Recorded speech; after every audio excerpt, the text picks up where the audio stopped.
Hey guys, do you want to know about goodwill and what are the factors affecting goodwill? Then stay connected. HIMS Education, the way to excellence.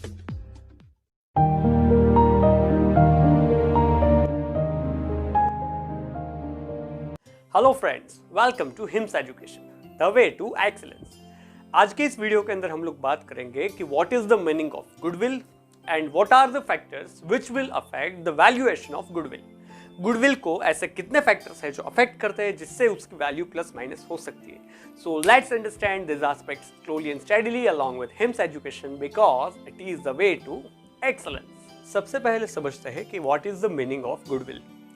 जितने भी students account की stream के अंदर पढ़ रहे हैं, चाहे 11th में पढ़ रहे हैं, 12th में पढ़ रहे हैं या फिर सीपीटी या सीए फाउंडेशन की तैयारी कर रहे हैं, राइट, उन सभी लोगों ने इस टर्म को बहुत बार सुना होगा कि goodwill of the business is ₹2,50,000, goodwill of the business is ₹5 lakh. So at the and what is the meaning of goodwill और गुडविल का इवैल्यूएशन करने के लिए कितनी मेथड्स है और कौन कौन से फैक्टर्स उसको अफेक्ट करते हैं, उसके बारे में इस वीडियो के अंदर और इसके सब्सिक्वेंट पार्ट्स के अंदर डिस्कस करेंगे। तो सबसे पहले समझते हैं गुडविल का मतलब, meaning and definition of goodwill. तो goodwill is an intangible asset of the business. अब आप ये कहोगे कि इनटेंजिबल एसेट किससे कहते हैं? इनटेंजिबल एसेट का मतलब ऐसा होता है कि कोई ऐसी चीज, the thing which we can not see, which we cannot touch, which does not have physical existence, जिसको हम देख नहीं सकते, जिसको हम छू नहीं सकते और जिसका फिजिकल एग्जिस्टेंस नहीं है। फिजिकल एग्जिस्टेंस मतलब कि बिल्डिंग का फिजिकल एग्जिस्टेंस है, यू कैन से दैट हाँ this is a building. Like land का फिजिकल एग्जिस्टेंस है, फर्नीचर का फिजिकल एग्जिस्टेंस है, आप फर्नीचर को देख सकते हो, आप फर्नीचर को टच कर सकते हो, right, and you can sell this furniture. तो उसी तरह से गुडविल जो है, गुडविल एक इनटेंजिबल एसेट है। इनटेंजिबल एसेट का मतलब होता है कि जिसको हम लोग देख नहीं सकते, जिसको हम लोग टच नहीं कर सकते, जिसका फिजिकल एग्जिस्टेंस नहीं है, बिल्डिंग की तरह, फर्नीचर की तरह फिजिकल एग्जिस्टेंस नहीं है, बट स्टिल जिस तरह से हम लोग बिल्डिंग मार्केट में सेल कर सकते हैं, हमें कुछ रुपए मिल सकते हैं, जिस तरह से हम लोग फर्नीचर मार्केट के अंदर सेल कर सकते हैं, हमें कुछ रुपए मिल सकते हैं, उसी तरह से गुडविल भी हमारी एक एसेट है। वो इनटेंजिबल है क्योंकि हम उसे देख नहीं सकते। हम गुडविल को मार्केट में सेल कर सकते हैं और गुडविल के हमको कुछ ना कुछ रुपए मिल सकते हैं। सो एट द एंड गुडविल हमारे लिए एक एसेट है, गुडविल हमारे लिए एक इनटेंजिबल एसेट। इनटेंजिबल एसेट का मतलब ये हुआ कि जिसको हम लोग देख नहीं सकते, जिसको हम लोग टच नहीं कर सकते, जिसका फिजिकल एग्जिस्टेंस नहीं है, लेकिन still can sell this asset into the market. So goodwill हमारे लिए इनटेंजिबल एसेट है, राइट। अब ये सवाल आता है कि जिसको हम लोग देख नहीं सकते उसको मार्केट में सेल कैसे कर सकते हैं। इस लॉजिक को समझना बहुत ही जरूरी है। Goodwill is N intangible asset which shows the reputation of the business firm in the market। Business firm की रेप्यूटेशन मार्केट में कितनी है, उसका रिप्रेजेंटेशन हम जिस एसेट की मदद से कर सकते हैं उसको हम लोग कहते हैं गुडविल। देखिए, आप फर्नीचर की तरह रेप्यूटेशन को देख नहीं सकते। अगर मैं आपसे पूछूं कि किसी बिजनेस फर्म की रेप्यूटेशन कितनी है, तो आप ऐसा कहोगे उसकी रेप्यूटेशन अच्छी है या फिर उसकी रेप्यूटेशन बुरी है, उसकी मार्केट के अंदर इमेज अच्छी है या फिर मार्केट के अंदर उसकी इमेज बहुत ही खराब है, राइट। तो इमेज को आप क्वांटिटेटिव टर्म्स में इवैल्यूएट नहीं कर सकते, आप उसको बिल्डिंग की तरह देख नहीं सकते, आप रेप्यूटेशन को टच नहीं कर सकते फर्नीचर की तरह, बट स्टिल बिजनेस की रेप्यूटेशन को आप मार्केट के अंदर सेल कर सकते हैं। और ये जो बिजनेस की रेप्यूटेशन है उसको क्वांटिटेटिव टर्म में कन्वर्ट करने के बाद जो असेट क्रिएट होती है उस असेट को हम लोग गुडविल कहते हैं, right. So at the end goodwill is an intangible asset of the business which shows the reputation of the business firm in the market। Market के अंदर बिजनेस फर्म की रेप्यूटेशन कितनी है, कैसी है, राइट, उसको क्वांटिटेटिव टर्म्स में convert करने के बाद जो असेट बनती है उसको हम लोग कहते हैं गुडविल। Is it? किसी भी बिजनेस ऑर्गेनाइजेशन की अगर मार्केट के अंदर रेप्यूटेशन अच्छी है, ज्यादा है, तो गुडविल आप उसकी ज्यादा काउंट कर सकते हो।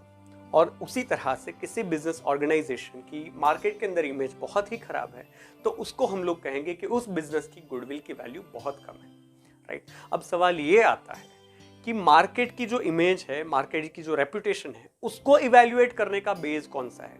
हम कौन से मेजर्स को कंसीडर करके ये कह सकते हैं कि हाँ फलाना बिजनेस की मार्केट की इमेज रेप्यूटेशन अच्छी है और ये बिजनेस की मार्केट इमेज और रेप्यूटेशन बहुत ही पुअर है, राइट। तो उसका दूसरा इंपॉर्टेंट एस्पेक्ट है कि earning capacity of the business will become the fundamental measure to evaluate the goodwill.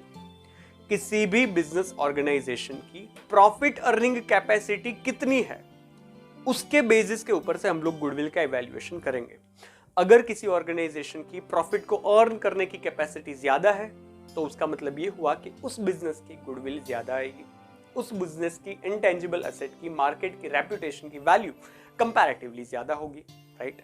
और अगर किसी बिजनेस ऑर्गेनाइजेशन के प्रॉफिट अर्न करने की कैपेसिटी, उसका जो अर्निंग है eight the end of net profit earn करने की जो कैपेसिटी है, अगर वो बहुत ही कम है, अगर वो बहुत ही एवरेज है, बहुत ही बिलो लेवल है, तो उस बिजनेस ऑर्गेनाइजेशन की गुडविल की वैल्यू बहुत कम है, ऐसा हम लोग कंक्लूड कर सकते हैं, right. So goodwill is evaluated on the basis of profit earning capacity of the business.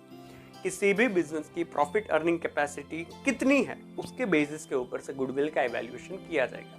If the profit earning capacity of business is more than the business has a good reputation, इसका मतलब ये हुआ कि business की goodwill की value ज्यादा है, right. उसी तरह से अगर किसी बिजनेस ऑर्गेनाइजेशन की प्रॉफिट अर्निंग कैपेसिटी कम है, if it has a lower profit earning capacity, तो इसका मतलब ये हुआ कि क्योंकि इसकी मार्केट के अंदर रेपुटेशन खराब है, मार्केट के अंदर इसकी इमेज खराब है, इसकी प्रॉफिट अर्निंग कैपेसिटी कम है, राइट। तो इसका मतलब ये हुआ कि इसकी जो मार्केट की रेपुटेशन है इट इज बिलो एवरेज, उसकी जो गुडविल है वो कंपैरेटिवली कम है, right. So goodwill is N intangible asset of the business, right, which shows the reputation of the business, right. अब ये जो रेपुटेशन है उसको इवैल्यूएशन करने के लिए हम लोग किसी भी बिजनेस ऑर्गेनाइजेशन की प्रॉफिट अर्निंग कैपेसिटी को कंसीडर करेंगे, right. So for calculation of goodwill the profit earning capacity of the business will be taken into consideration. अब जैसे कि हम लोगों ने यहाँ पर समझा कि goodwill is calculated on the basis of profit earning capacity. अब सवाल ये आता है कि प्रॉफिट अर्निंग कैपेसिटी का मतलब क्या होता है, अर्निंग कैपेसिटी का मतलब क्या होता है और उसको कैलकुलेट कैसे किया जाता है। तो उस चीज को एक हाइपोथेटिकल एग्जांपल की मदद से समझने की कोशिश करते हैं। Say for example there are two businessman, Mister A and Mister B. दो बिजनेसमैन हैं, दोनों ने एक साथ एक ही तरह के बिजनेस की शुरुआत करी। से for example trading of clothes, garment shop का ओपनिंग किया दोनों ही बिजनेसमैन ने एक साथ। दोनों ही बिजनेसमैन ने एक साथ अपने बिजनेस के अंदर कुछ रुपए इन्वेस्टमेंट किए। से फॉर एग्जांपल दोनों का इन्वेस्टमेंट हो गया 5 लाख रुपया। मिस्टर ए ने 5 लाख रुपयों का इन्वेस्टमेंट करके एक गारमेंट की शॉप बनाई और वहां पर बिजनेस शुरू किया। और उसी तरह से मिस्टर बी ने भी same kind of business, same amount of investment, उसने भी अपने बिजनेस के अंदर 5 लाख रुपए इन्वेस्टमेंट किए। और उसी तरह से जो गारमेंट शॉप है जो मिस्टर ए ने बनाई है, इन the same manner Mister be started a garment shop. दोनों ने एक ही तरह का इन्वेस्टमेंट करके एक ही तरह के बिजनेस की शुरुआत करी, राइट। अभी eight the end of the year जब हम लोगों ने दोनों के बिजनेस फर्म का प्रॉफिट कैलकुलेट करने की कोशिश करी तो हमें पता चला कि Mister A earned ₹50,000 out of his business and Mister B earned ₹30,000 out of his business. Mister A का प्रॉफिट था 50,000 रुपए और मिस्टर बी का प्रॉफिट था 30,000 रुपीज, राइट। ऐसा ही दूसरे साल दोनों ने बिजनेस कंटिन्यू किया, यही बिजनेस कंटिन्यू किया with the same time duration and same amount of investment. Eight the end of the second year जब हम लोगों ने फिर से प्रॉफिट कैलकुलेट किया तो हमें पता चला कि Mister A earn ₹1 lakh at the end of the year as a profit. Mister A ने 1 लाख रुपयों का प्रॉफिट अर्न किया। In the same manner Mister B earn a profit of ₹50,000। Mister B ने 50,000 रुपयों का प्रॉफिट अर्न किया। इन द सेम मैनर एक साल और गया। 3 साल के बाद जब हम लोगों ने देखा तो Mister A earn a profit of ₹1,50,000 in third year. तीसरे साल के अंदर मिस्टर ए ने 1,50,000 का प्रॉफिट अर्न किया, जबकि mister B earn a profit of ₹80,000 eight the end of the 3 years, right. अभी देखिए इस दोनों फर्म को अगर हम लोग कंपेयर करें तो दोनों फर्म का इन्वेस्टमेंट सेम था, दैट इज ₹5 लाख, राइट। दोनों फर्म ने एक साथ अपने बिजनेस की शुरुआत करी थी।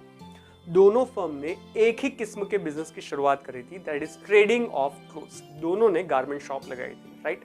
लेकिन अगर प्रॉफिट अर्निंग कैपेसिटी की बात करें तो इस दोनों फर्म को अगर हम लोग कंपेयर करेंगे तो इसके ऊपर से हम लोग ये कह सकते हैं कि Mister A has a profit earning capacity more than Mister B.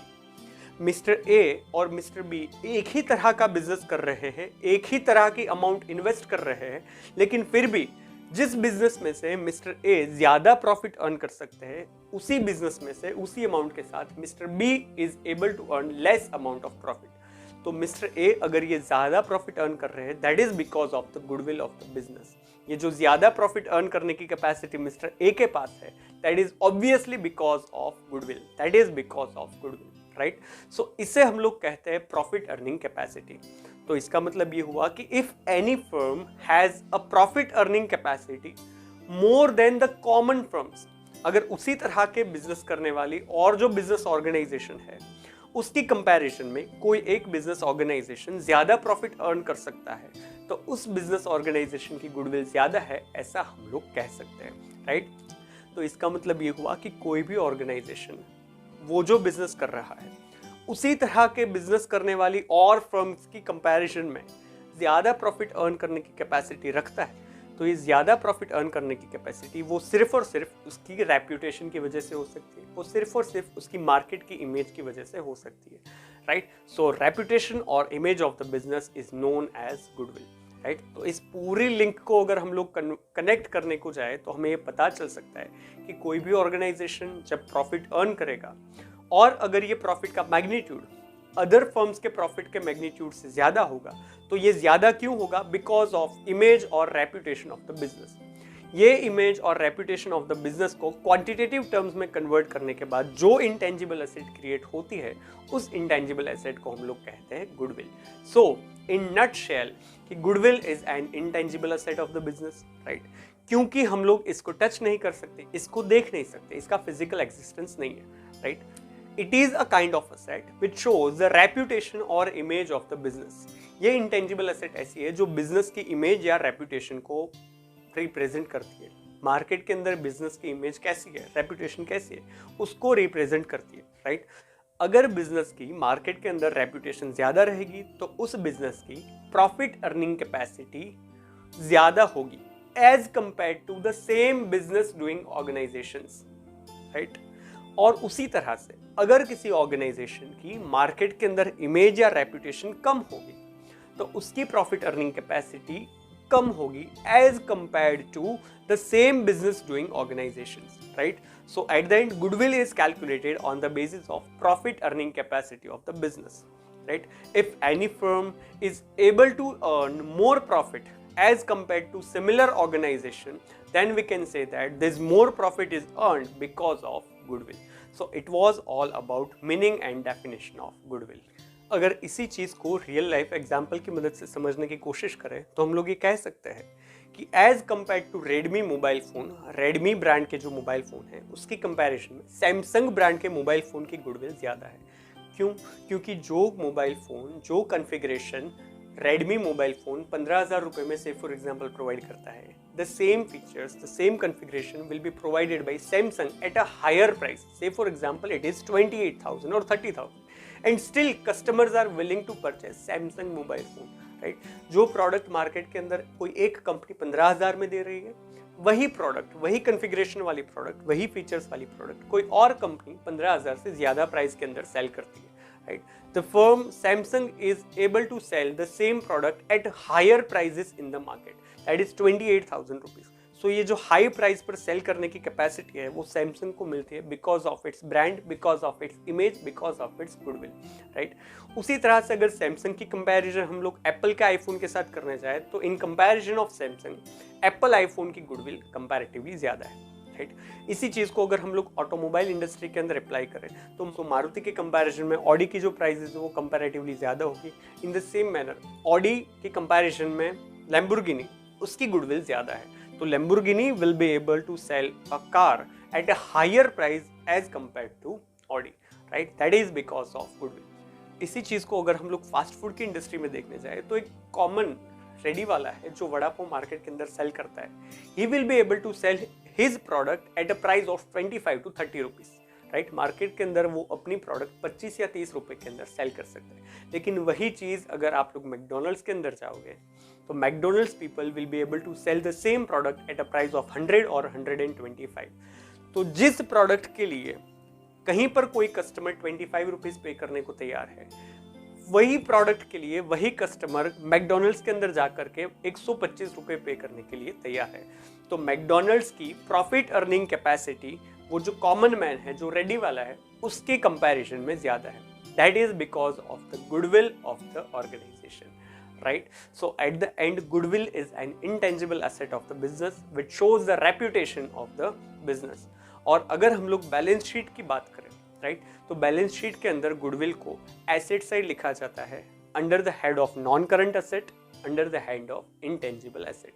So goodwill is an intangible asset of the business, right? It was all about meaning and definition of goodwill.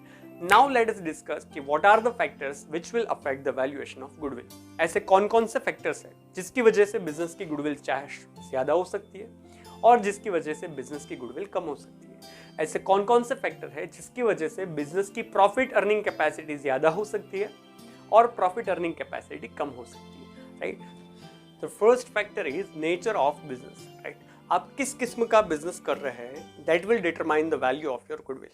If you are manufacturing something, whether you are providing service, whether you are a trader, तो अगर आपका business manufacturing type का है तो you'll be able to earn highest amount of profit as compared to other types.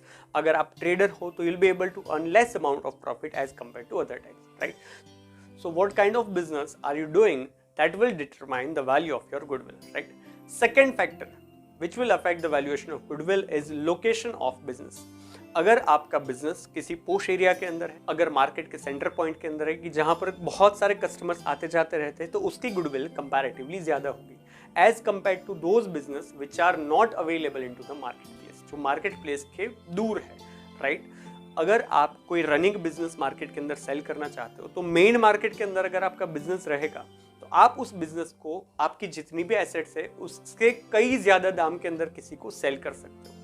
से for example आपका कहीं पर घर है जो अंधेरी में है और आपके पास एक घर है जो विरार के अंदर है, राइट? दोनों घर का बिल्डर सेम है, दोनों घर का जो एरिया है सेम स्क्वायर फीट है, दोनों घर के अंदर सेम मटेरियल यूज हुआ है, लेकिन फिर भी if you are able to sell the house of the Virar at a price of 25 lakhs, अगर आप विरार की प्रॉपर्टी को 25 लाख रुपए में मार्केट में सेल कर सकते हो तो उसी साइज की, उसी कंस्ट्रक्टेड बिल्डर की जो प्रॉपर्टी है अगर आपके पास अंधेरी में है तो वो घर आप 1,25,00,000 के अंदर सेल कर सकते हो. तो same property, same area, same builder, same material, you are able to get more money. आपको ये जो 1 करोड़ रुपए ज्यादा मिले वो मिले because of the area, because of location of your house property, क्योंकि अंधेरी मुंबई का सेंटर एरिया है जबकि विरार मुंबई के अंदर बहुत ही दूर आया हुआ एरिया है, right? So location of the business will determine the value of your goodwill. अगर आपका बिजनेस मार्केट के पुश एरिया के अंदर है, मार्केट के सेंटर एरिया के अंदर है कि जहां पर ज्यादा से ज्यादा कस्टमर्स आते जाते रहते हैं, तो आपके बिजनेस की गुडविल की वैल्यू ज्यादा होगी. और उसी तरह से अगर आपका बिजनेस किसी बिछड़े हुए एरिया के अंदर है कि जहां पर बहुत कम कस्टमर्स आते हैं, तो उस बिजनेस की गुडविल की वैल्यू कम होगी, right? So location of the business will affect the value of your goodwill. Likewise, the third point, period of the business, time duration of the business. The longer the business period is, the higher the value of goodwill will be. अगर आप कोई business कर रहे हो, पिछले 10 साल से कर रहे हो, तो मार्केट के अंदर आपकी एक इमेज बनी हुई है कि 10 साल से ये बिजनेस यहाँ पर चल रहा है. 10 साल के अंदर आपने कुछ मार्केट शेयर ऑटोमेटिकली क्रिएट किया हुआ है, आपके पास बहुत सारे कस्टमर्स ऐसे हैं जो कंसिस्टेंटली आप ही के पास आते हैं, तो उसकी गुडविल की वैल्यू ज्यादा होगी as compare to those business which have recently started, जिसको शुरू हुए 1 साल हुए हैं, 2 साल हुए, उसकी कंपैरिजन में वो बिजनेस जो बहुत लंबे अरसे से शुरू है उसकी गुडविल ज्यादा होगी, right? So the longer the time duration is, the higher the goodwill will be and vice versa, right? Next point which will affect the goodwill is market situation. अगर आप जो बिजनेस कर रहे हो वो बिजनेस के अंदर आपकी मोनोपोली है. मोनोपोली का मतलब ये हुआ कि you are the only seller in the market and there are and numbers of buyers. आप जो प्रोडक्ट बना रहे हो उसको अगर किसी को परचेज करना है तो वो लोगों को आपके पास ही आना होगा, because there is no other suppliers, right? अगर ऐसी कंडीशन है तो आपके बिजनेस की गुडविल ज्यादा होगी. क्यों? क्योंकि you will be able to earn highest amount of profit. In the same manner अगर आपके बिजनेस की ये जो मार्केट सिचुएशन है वो परफेक्ट कंपटीशन है, मतलब कि आपके जैसे बिजनेस करने वाले कई सारे लोग हैं, अगर आप किसी कस्टमर को कम प्राइस के अंदर सेल नहीं करोगे तो वो कस्टमर आपके कंपटीटर के पास चला जाएगा. If there is a perfect competition, it means कि there are many sellers and many buyers. Right. अगर इस तरह की सिचुएशन है तो आपके बिजनेस की गुडविल की वैल्यू कम होगी, right. So if you have a monopoly in the market तो आपके बिजनेस की गुडविल की वैल्यू ज्यादा होगी। And if you have a perfectly competitive market कि जहां पर बहुत सारे आप ही के जैसे सप्लायर्स हैं, तो उस बिजनेस के अंदर आपकी गुडविल की वैल्यू कम होगी, right. So it is again the factor which will affect your valuation of goodwill. And the last one is efficiency of manager. अगर आपके पास अच्छे मैनेजर्स है, अगर आपके बिजनेस की एफिशिएंसी अच्छी है, तो आप अपने एफिशिएंट मैनेजमेंट का यूज करके अपनी जो प्रोडक्ट है उसकी कॉस्ट मिनिमाइज कर सकते हो, अपनी जो प्रोडक्ट है उसकी क्वालिटी बेटर कर सकते हो, और अपने जो कस्टमर्स है उसको अच्छी सर्विसेज प्रोवाइड कर सकते हो, और इन सारी चीज़ों के साथ साथ अपने प्रॉफिट का मार्जिन भी बढ़ा सकते हो। ये सारी चीज़ें तभी हो सकती है कि if you have an efficient management. अगर आपकी मैनेजमेंट की टीम एफिशिएंट है, अगर आपके बिजनेस ऑपरेशंस बहुत ही इफेक्टिव है, then your cost of production will be very less, your market price will be high as compare to different organisations, and you will be able to earn more amount of profit. इस तरह के business organisation की goodwill market के अंदर अच्छी होती है। अगर बैंकिंग सेक्टर के अंदर देखने जाए तो इसी तरह की सर्विस प्रोवाइडिंग करती है HDFC bank, right. HDFC bank is highly efficient bank as compared to other private sector bank or public sector bank, right? So ये जो चीजें हैं, it will determine the value of your goodwill. If you have an efficient management team तो आपके business की goodwill ज़्यादा होगी, and if you do not have efficient management team तो आपके organization की goodwill की value कम होगी, right?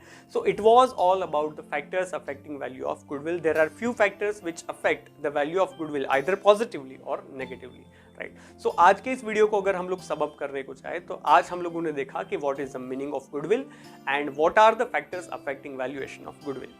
नेक्स्ट वीडियोस के अंदर हम लोग इसी चीज को मैथमेटिकली कैलकुलेट कैसे करते हैं, और ये जो गुडविल है, जो इंटेंजिबल एसेट है, उसको क्वांटिटेटिव फिगर्स के अंदर किस तरह से कन्वर्ट करते हैं, उसकी मेथड्स क्या है, उसके बारे में डिस्कस करेंगे। तब तक के लिए have a nice day, stay blessed, stay home, keep growing, keep learning along with hymns education, because it is the way to excellence.